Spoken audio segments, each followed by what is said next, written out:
Este audiolivro é uma produção independente. Se você ver valor no nosso trabalho, considere se inscrever no canal e deixar seu like. Para uma melhor experiência, tenha o texto em mãos e coloque seus fones de ouvido. Uma de minhas autoras favoritas sobre escassez é Lynne Twist, ativista global e arrecadadora de fundos sociais. Em seu livro Soul of Money, A Alma do Dinheiro, ela se refere à escassez como a grande mentira. Lynne escreve: para mim e para muitos de nós, o primeiro pensamento do dia, ainda na cama, é: não dormi o suficiente. O seguinte é: não tenho tempo suficiente. Esse pensamento de não suficiência vem a nós automaticamente, antes mesmo de podermos nos dar conta de sua presença ou examiná-lo.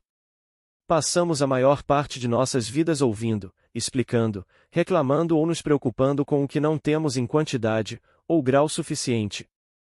Antes de nos sentarmos na cama, antes de nossos pés tocarem o chão, já nos sentimos inadequados, já ficamos para trás, já perdemos, já damos falta de alguma coisa. E quando voltamos para a cama à noite, nossa mente recita uma ladainha de coisas que não conseguimos ou não fizemos naquele dia. Vamos dormir com o peso desses pensamentos e despertamos para lamentar mais faltas. Essa situação interna de escassez, essa tendência mental à escassez, habita no âmago do ciúme, da cobiça, do preconceito e de nossas interações com a vida. A escassez, portanto, é o problema de nunca ser ou ter o bastante. Ela triunfa em uma sociedade onde todos estão hiperconscientes da falta. Tudo, de segurança e amor até dinheiro e recursos, passa por uma sensação de inadequação ou falta. Gastamos uma enormidade de tempo calculando quanto temos, não temos, queremos ou poderemos ter, e quanto todos os outros têm, precisam e querem ter. O que torna essa avaliação constante tão desoladora é que, quase sempre, comparamos nossa vida, nosso casamento, nossa família e nosso trabalho com a visão de perfeição inatingível propagada pela mídia, ou então comparamos nossa realidade com a visão ficcional de quanto alguém próximo de nós já conquistou. A nostalgia do passado também é uma forma perigosa de comparação. Repare com que frequência você compara sua vida atual com uma lembrança de bem-estar que a nostalgia editou em sua mente, mas que nunca existiu de verdade, e lembra-se de quando? Ah, bons tempos! A fonte da escassez. A escassez não se instala numa cultura da noite para o dia. O sentimento de falta e privação floresce em sociedades com tendência à vergonha e à humilhação e que estejam profundamente enraizadas na comparação e despedaçadas pela desmotivação. Quando menciono uma cultura com tendência à vergonha, não quero dizer que tenhamos vergonha de nossa identidade coletiva, mas que há muitos entre nós sofrendo com a questão da desvalorização que vem modelando a sociedade. Nos últimos 10 anos, testemunhei grandes mudanças no zeitgeist de meu país. Identifiquei essas transformações por meio da coleta de dados e as reconheci nos rostos das pessoas que encontrei, entrevistei e com quem conversei.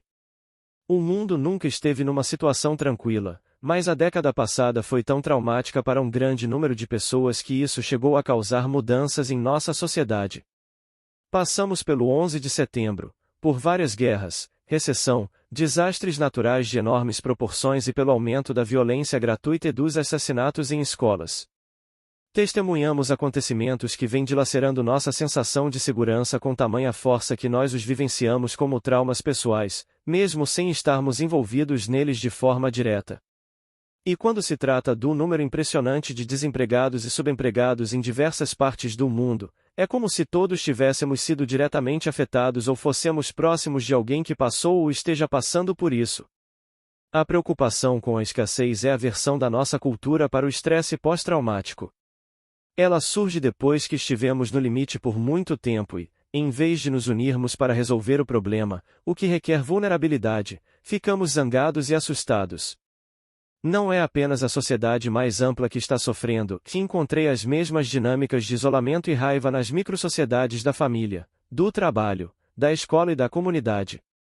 E todas elas compartilham a mesma fórmula de vergonha, comparação e desmotivação. A escassez encontra terreno fértil nessas condições e as perpétua, até que uma massa crítica de pessoas começa a fazer escolhas diferentes e a remodelar os contextos menores a que pertencem. Um modo de pensar sobre os três componentes da fórmula da escassez e a maneira como eles influenciam a sociedade é refletir sobre as questões a seguir. Enquanto estiver lendo as perguntas, tenha em mente todos os ambientes ou sistemas sociais dos quais você faz parte, seja em sala de aula, em família, na comunidade ou talvez em sua própria equipe de trabalho. 1. Vergonha. O medo do ridículo e a depreciação são usados para controlar as pessoas e mantê-las na linha? Apontar culpados é uma prática comum? O valor de alguém está ligado ao sucesso, à produtividade ou à obediência? Humilhações e linguagem abusiva são frequentes? E quanto ao favoritismo? O perfeccionismo é uma realidade? 2. Comparação. E a competição saudável pode ser benéfica, mas a comparação e disputa o tempo todo, velada ou abertamente? A criatividade tem sido sufocada. As pessoas são confinadas a padrões estreitos em vez de serem valorizadas por suas contribuições e talentos específicos?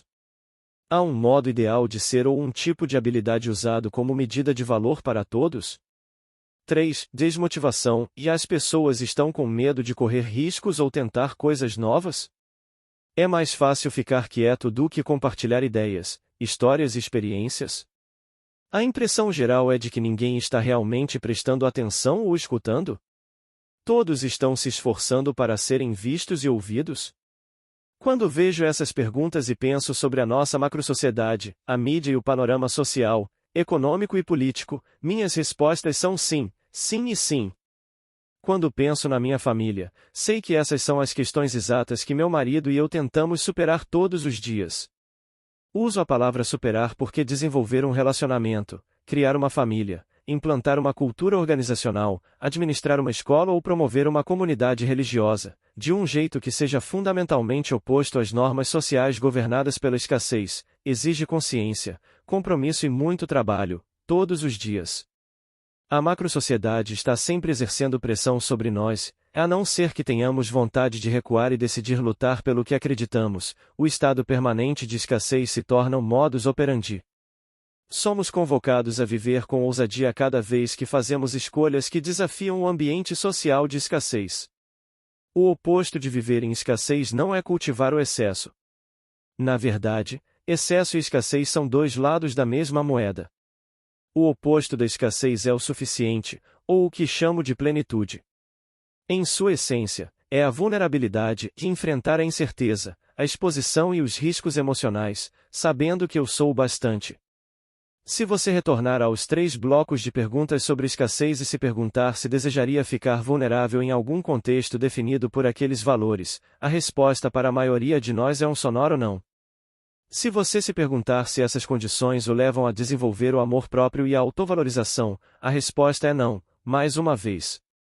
Os elementos mais raros em uma sociedade da escassez são a disposição para assumir nossa vulnerabilidade e a capacidade de abraçar o mundo a partir da autovalorização e do merecimento. Após realizar essa pesquisa durante 12 anos e observar o avanço do conceito de escassez, que passou a assolar nossas famílias, organizações e comunidades, chego à conclusão de que já estamos cansados de sentir medo. Todos queremos ser corajosos. Nós queremos viver com ousadia. Estamos fartos do discurso geral que insiste em perguntar constantemente o que devemos temer? E a quem devemos culpar? No próximo capítulo conversaremos sobre os mitos da vulnerabilidade que abastecem a escassez e sobre como a coragem começa a abrir caminho quando nos mostramos e nos permitimos ser vistos. Capítulo 2. Derrubando os mitos da vulnerabilidade. É verdade que quando estamos vulneráveis ficamos totalmente expostos, sentimos que entramos numa câmara de tortura, que chamamos de incerteza, e assumimos um risco emocional enorme. Mas nada disso tem a ver com fraqueza. Mito 1. Vulnerabilidade é fraqueza. A percepção de que estar vulnerável seja sinal de fraqueza é o mito mais amplamente aceito sobre a vulnerabilidade, e também o mais perigoso. Quando passamos a vida nos afastando e nos protegendo de um estado de vulnerabilidade ou de sermos vistos como sentimentais demais, ficamos contentes quando os outros são menos capazes de mascarar seus sentimentos. Chegamos ao ponto de, em vez de respeitarmos e admirarmos a coragem e a ousadia que estão por trás da vulnerabilidade, deixarmos o medo e o desconforto se tornarem julgamento e crítica. Vulnerabilidade não é algo bom nem mal, e não é o que chamamos de emoção negativa e nem sempre é uma luz, uma experiência positiva. Ela é o centro de todas as emoções e sensações. Sentir é estar vulnerável.